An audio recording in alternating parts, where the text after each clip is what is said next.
In this example, let's see what's the difference between find and replace function, how these functions works. Both functions help us to find the position of any character. In this example, let's see what's the position of the letter N. First, I'll find out with the search function is equals to search.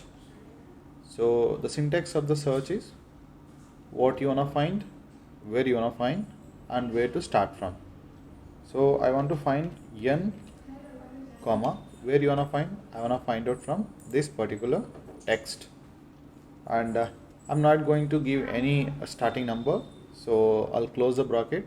That will consider as a it will count from the, it will look from the left side, from the starting. So here you got the position of the N is 1, because search is not a case sensitive. Here I have given a small letter, then it has given the answer as 1, but the find is case sensitive. Whatever the case you give, if you give uppercase it will say 1, if you give lowercase it will say 6, is equals to find open bracket what you want to find. So that is N I want to find from this text, close bracket, enter.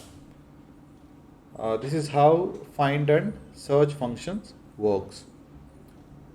Thank you for watching this video. If you like the video, please give a like and subscribe for more videos.